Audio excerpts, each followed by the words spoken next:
Assalamualaikum warahmatullahi wabarakatuh. Pada kesempatan kali ini, saya akan membawakan sebuah kisah. Kisah yang berjudul Gadis Incaran Jin. Bagaimana kelengkapan ceritanya? Tak usah berlama-lama, berikut ceritanya. Aira tak pernah menduga akan mengalami peristiwa ini dalam hidupnya. Bertahun-tahun ia tak memiliki pasangan karena ada setan yang naksir padanya. Setan ini ingin Aira menjadi istrinya. Cerita ini terjadi sekitar 8 tahun yang lalu, saat Aira pertama kali ditaksir oleh makhluk yang bersemayan di sebuah pohon tua di depan rumahnya. Usia Aira 18 tahun, mahasiswi semester pertama. Waktu itu pukul 7 malam. Aira diantar pulang oleh seorang mahasiswa teman barunya. Mereka baru saja menyelesaikan masa ospek. Aira bilang, cowok ini cukup tampan, namanya Rian. Malam itu Rian mengantar Aira dengan motor Vespanya. Rumah Aira berada di tepian kota, tak terlalu ramai. Di sekitar rumahnya masih banyak pepohonan rindang.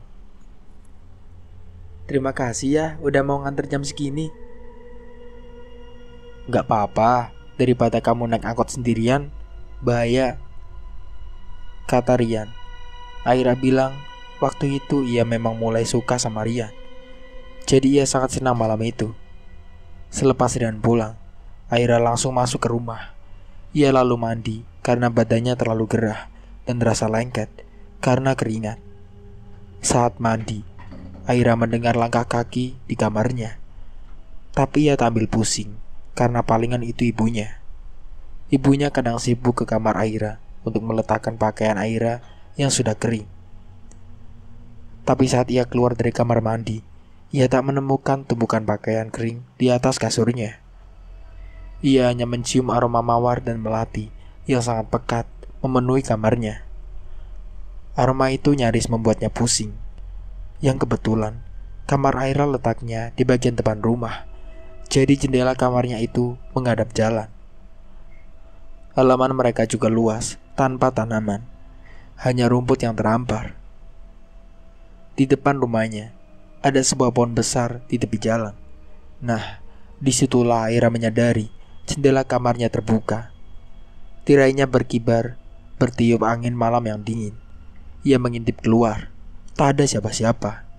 Ia hanya menatap pohon tua di depan rumahnya yang misterius. Jendela itu jarang dibuka. Soalnya, Aira takut aktivitasnya di kamar dilihat orang yang lewat di jalan. Apakah tadi ibunya masuk untuk membuka jendela? Tapi buat apa?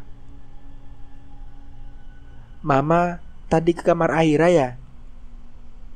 Tanya Aira saat makan malam. Enggak kok, dari tadi mama nemenin ayah.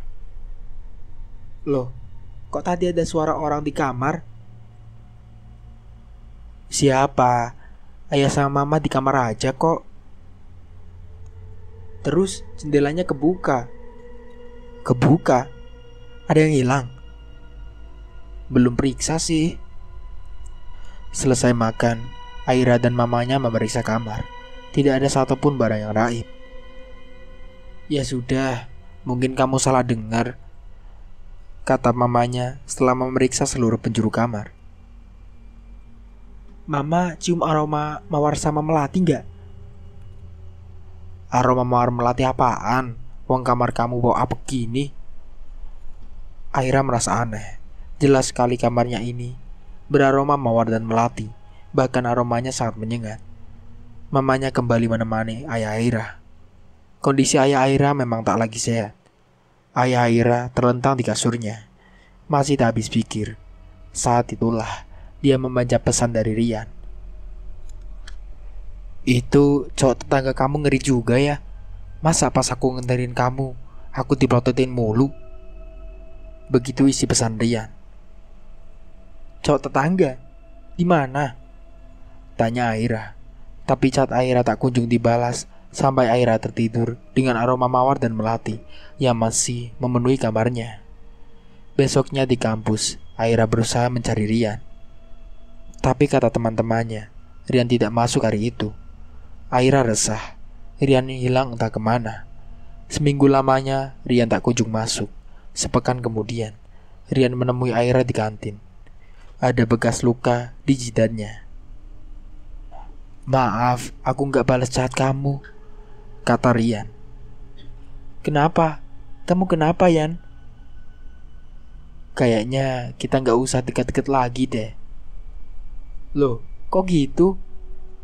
Aira heran. "Gue mau aman," kata Rian. Saat itu Aira tak mengerti bahaya apa yang mengintai Rian, sehingga Rian merasa tidak aman. Dia pikir Rian hanya mencari alasan saja. Aira sempat patah hati. Beberapa waktu Aira melupakan hal-hal aneh yang terjadi di kamarnya, juga soal Rian. Perasaan itu sudah dikuburnya dalam-dalam, hingga suatu malam, saat Aira sedang mengerjakan tugas, terjadi sesuatu yang membuat jantungnya kembali berdegup kencang. Saat Aira sedang fokus mengerjakan tugas, tiba-tiba ia merasakan udara dingin seperti memeluk tubuhnya. Ia menoleh, jendela kamarnya terbuka. Aira sedikit panik. Ia berjalan mengendap mendekati jendela. Di sana, di bawah pohon di depan rumahnya, Aira melihat sesosok pria tinggi besar berdiri tegak menghadap kamarnya. Tak tampak begitu jelas, namun cahaya bulan malam itu cukup terang untuk menangkap siluetnya. Tubuh Aira gemetar. Aira buru-buru menutup jendela. Jantungnya berdegup kencang. Ia kembali ke mejanya. Ia berkeringat. Ia tak bisa kembali fokus ke tugasnya. Siapa sosok itu? Aroma mawar dan melati kembali memenuhi kamarnya. Malam itu Aira tertidur di sofa. Tak berani ia kembali ke kamarnya. Sejak saat itu, Aira merasa dirinya diawasi, entah oleh siapa. Pintu kamarnya kini dikunci total, dipaku supaya tak dapat lagi dibuka. Aira berusaha berpikiran positif, namun ada ketakutan yang bersemayam di dalam dadanya. Gangguan itu sempat hilang sampai Aira dekat dengan Yoga, teman sekelas Aira di semester 2. Yoga baik, perhatian, dan senang melakukan hal-hal yang menurut Aira romantis. Di suatu hari Minggu, Yoga datang untuk menjemput Aira. Aira tentu sangat senang. Itu kencan pertama mereka. Setelah selesai berdandan, Aira pergi bersama Yoga. "Tadi siapa?" tanya Yoga di jalan. "Siapa apanya?" tanya Aira heran. "Itu yang di depan rumah, nongkrong dekat pohon." Aira kaget. Apakah sosok yang sama dengan yang dia lihat? "Bukan siapa-siapa, paling tetangga," sahut Aira. Hatinya tak tenang. Hari yang seharusnya menyenangkan itu menjadi rusak karena cerita Yoga. Sepanjang kencan, Aira terus mengkhawatirkan Yoga. Ia ingat Rian juga pernah melihat sosok itu, dan Rian menghilang dari hidupnya. Malam itu Yoga mengantar Aira pulang. Belum larut, baru pukul 7 malam. Sesampai di depan rumah, Aira menatap pada pohon di depan rumahnya. "Kamu lihat apa?" tanya Yoga.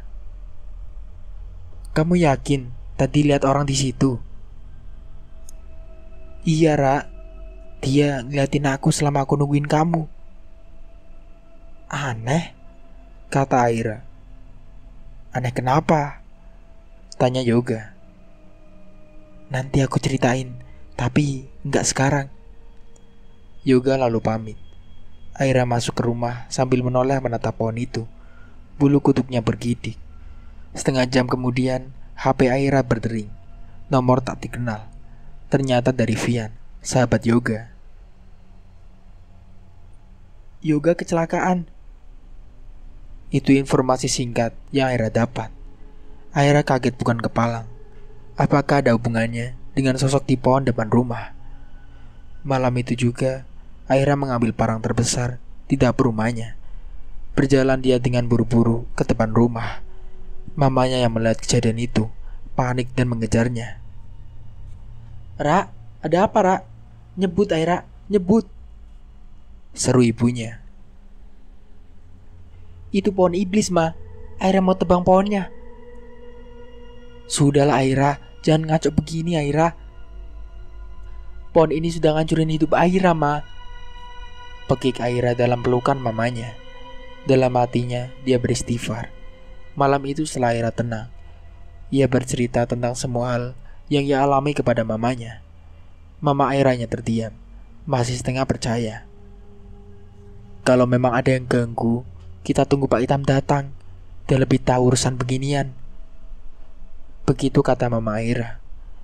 Pak Itam adalah sepupu Mama Aira. Ia ada urusan di Jakarta dan kabarnya hendak mampir ke rumah mereka. Malam itu Aira tak tenang. Besok ia harus menjenguk Yoga.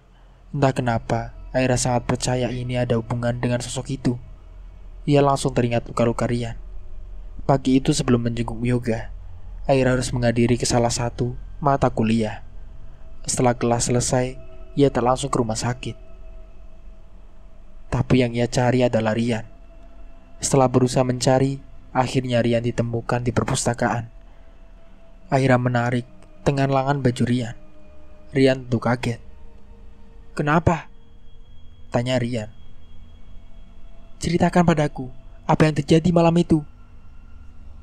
bisik Aira. "Yang mana?" "Saat kamu nganterin aku pulang." Malam itu sepulang dari mengantarkan Aira, Rian merasakan sesuatu yang aneh.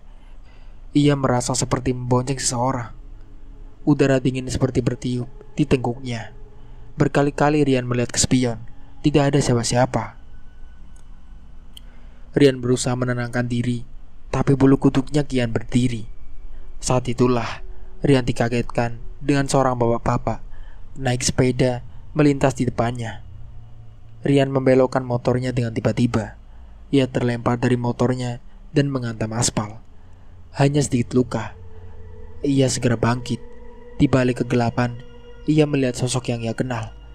Pria yang ia lihat di depan rumah Aira. Setelah peristiwa itu, seorang teman Rian yang mengaku anak indigo menasihati Rian agar menjauhi Aira. Ada sosok yang menjaga Aira katanya. Setelah Aira mendapat jawaban dari Rian, waktu itu juga Aira batal menjenguk Yoga. Ada yang harus ia selesaikan. Ia tak mau Yoga kenapa-napa karena dirinya. Hatinya patah, tapi apa boleh buat? Seperti dikutuk. Begitulah perasaan Aira hari itu. Hancur. "Woi goblok, apa salah gue sama lo? Kenapa lo hancurin hidup gue?" teriak Aira sore itu di samping pohon di depan rumahnya. Pikirannya kalut. Aira merasakan sesuatu yang dingin menyentuh wajahnya, seperti hendak menyeka air mata yang mengalir dari matanya. Malam itu dalam tidurnya, Aira bermimpi berada di sebuah tempat berwarna putih. Sejauh mata memandang, hanya ada kekosongan.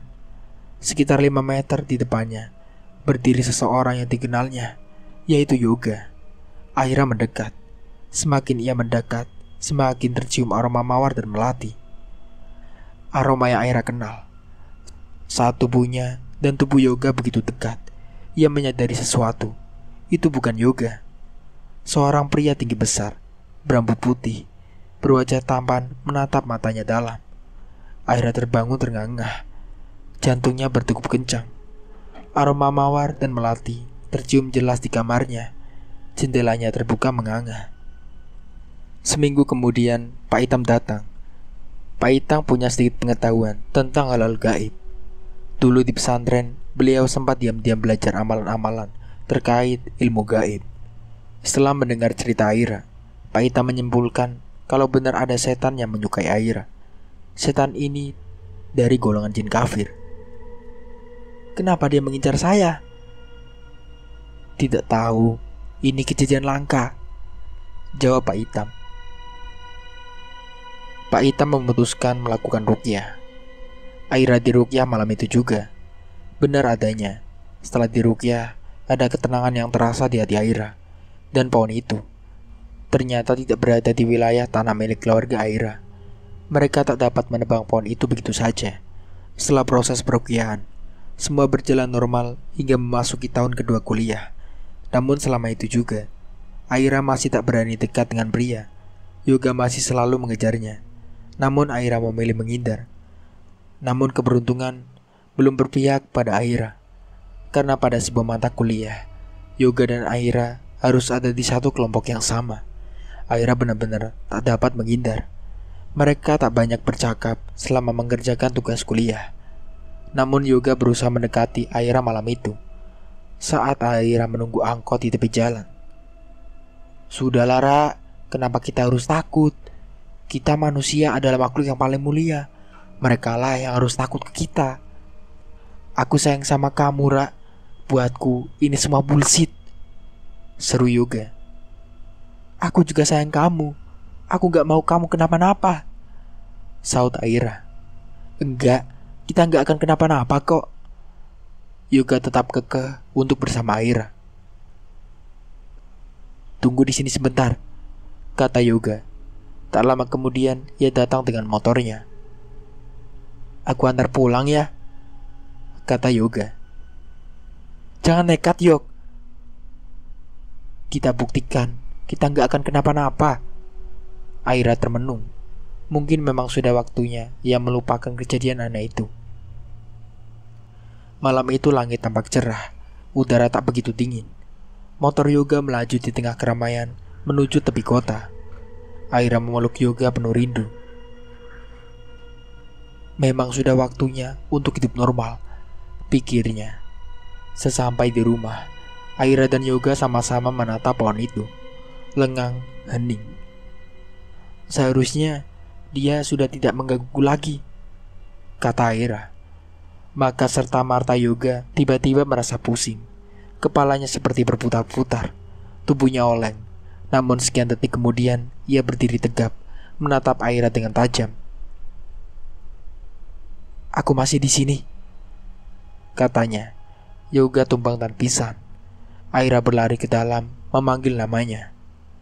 Mamanya yang sedang bersama ayahnya buru-buru keluar, tapi Yoga tidak ada di sana. Motornya juga menghilang. Kemana dia? Benar-benar aneh. HP Aira berbunyi. Pesan dari Yoga. Ternyata aku salah. Setelah itu urusan percintaan Aira benar-benar kacau. Jangankan teman dekat, menjadi teman Aira saja sepertinya laki-laki pada menghindar. Mereka seperti tak betah berada di dekat Aira. Aira sempat menghubungi RT atau RW di wilayah rumahnya untuk mendapat izin menebang pohon. Tapi Pak RT bilang warga pasti tak setuju karena pohon itu memang sudah lama dikenal angker. Mereka takut menebang pohon itu hanya membuat masalah menjadi lebih runyam. Sosok itu tak pernah muncul lagi. Tak pernah ada aroma mawar dan melati yang aneh di kamarnya seperti dulu. Apa yang dia mau?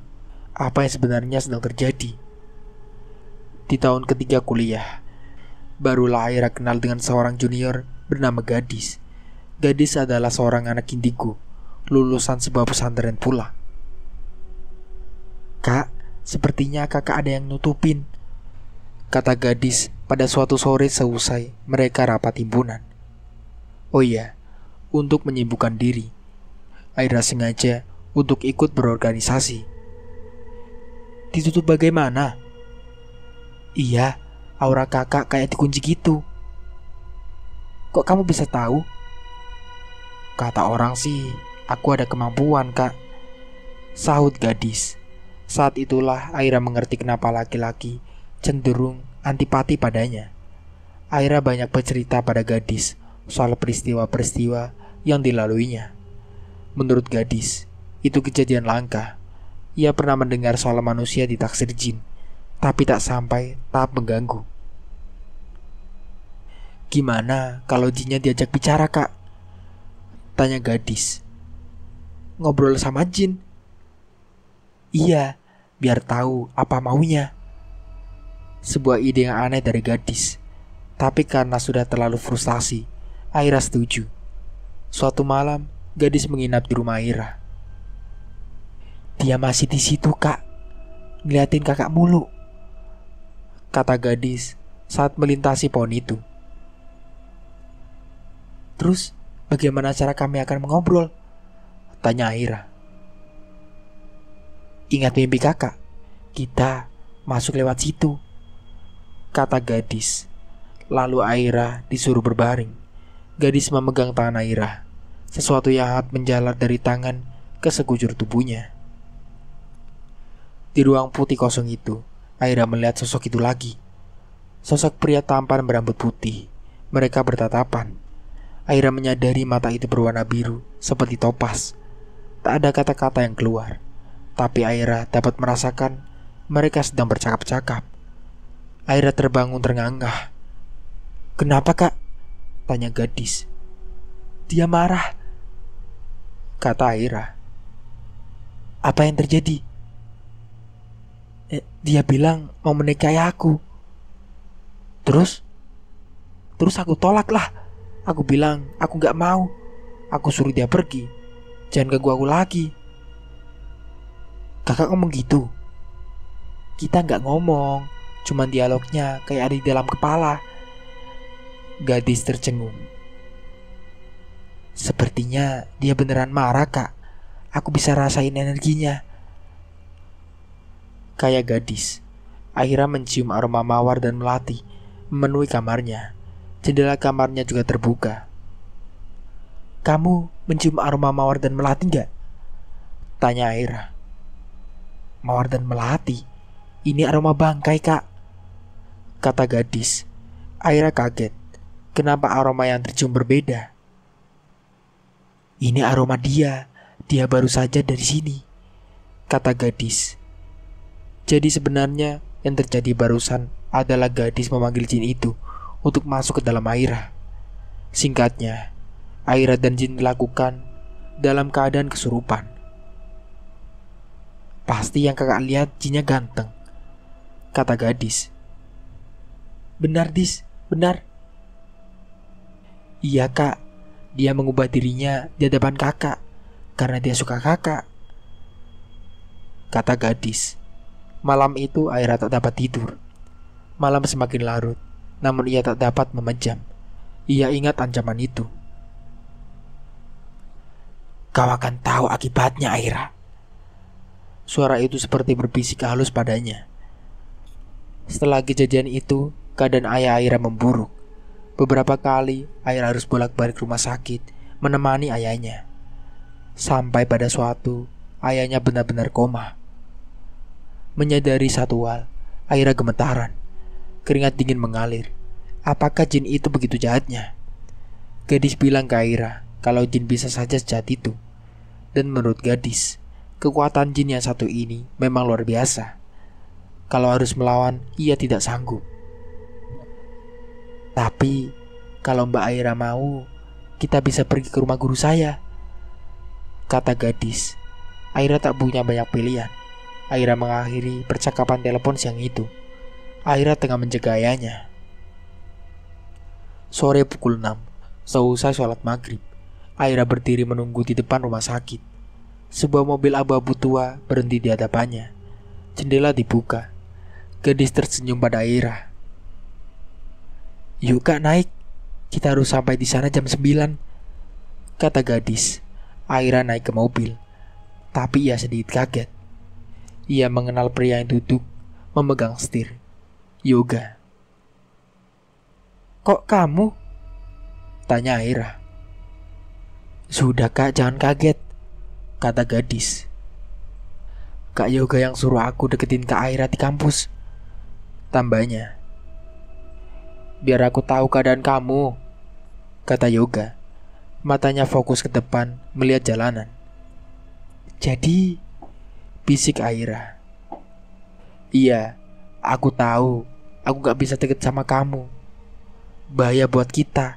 Jadi pas tahu gadis masuk kampus kita, aku suruh gadis deketin kamu," kata Yoga. "Terus kenapa sekarang kamu ikut?" tanya Aira heran. "Kata gadis ini bisa jadi berbahaya. Aku mau ada di dekat kamu." Aira tercenung. Ternyata selama ini Yoga tak pernah benar-benar hilang dari hidupnya. Yoga ada, mengamatinya melalui gadis. Saat itu ingin rasanya ia menangis. Dan ternyata setan yang satu ini sepertinya sangat suka dengan adegan kecelakaan. Seperti ditutup penglihatannya. Yoga tak menyadari ada mobil lain melaju ke arah mereka. Ia membanting setir. Mobil berputar. Mobil terguling setelah tertabrak.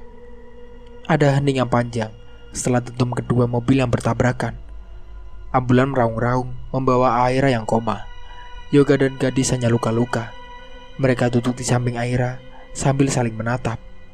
Mereka melakukan sebuah kesalahan. Aira kembali di ruang putih itu. Pria berambut putih bermata biru itu berdiri di hadapannya. Dialog kembali terjadi di kepala Aira. Bagaimana? Sudah berubah pikiran? Tanya sosok itu. Kenapa aku di sini? Tanya Aira. Karena kamu adalah pengantinku.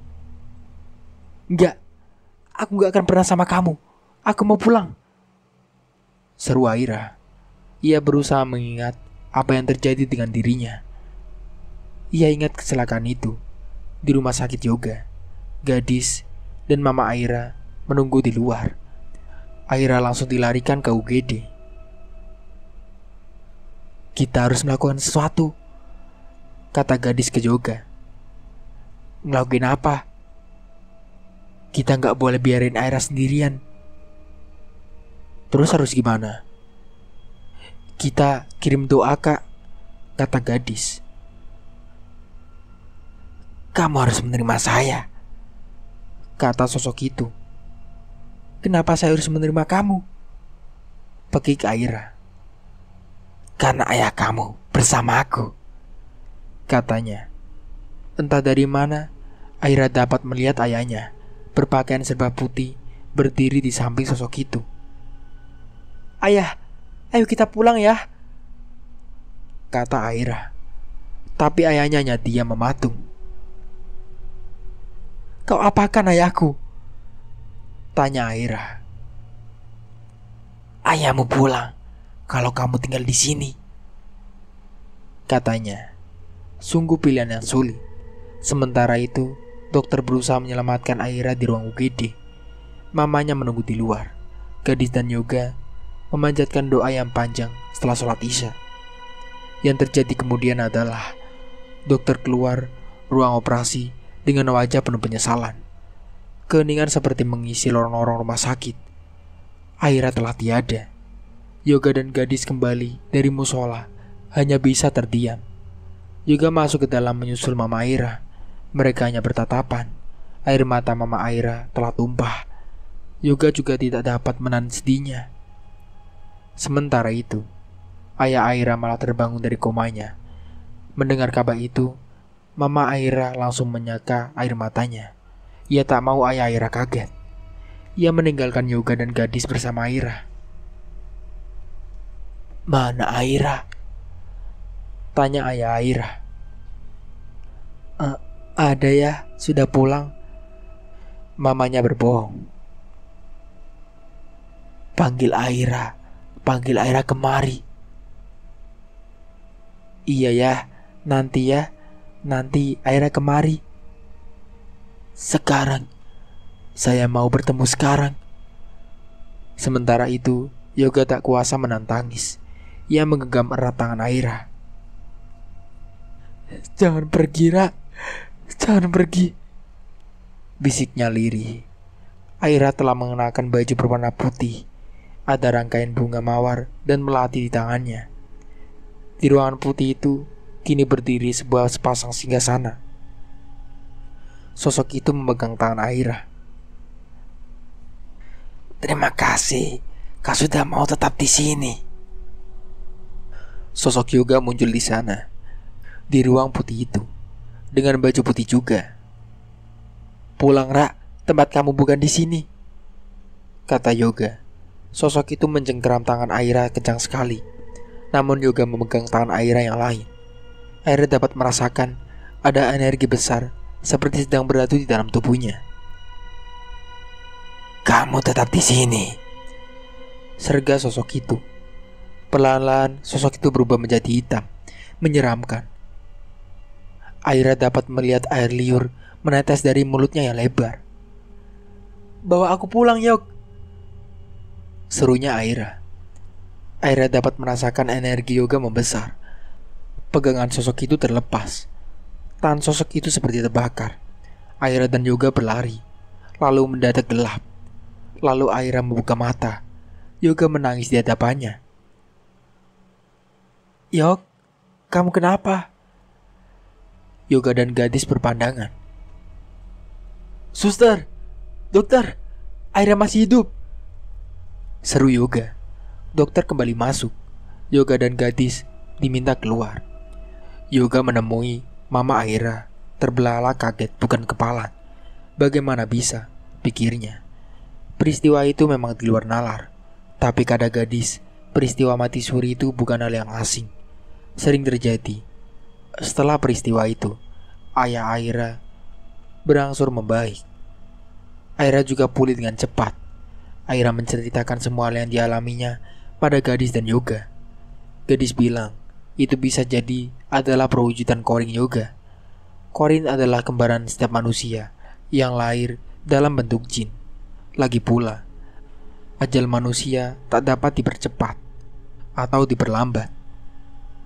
Semua itu sudah suratan Tuhan. Aira memang belum ditakdirkan untuk pergi. Pohon di depan rumah Aira masih berdiri sampai sekarang. Tapi gangguan sudah tak lagi muncul. Sesekali Aira melihat sosok itu, tapi ia tampak tak berani mendekat. Kini Aira sudah tinggal di Jakarta.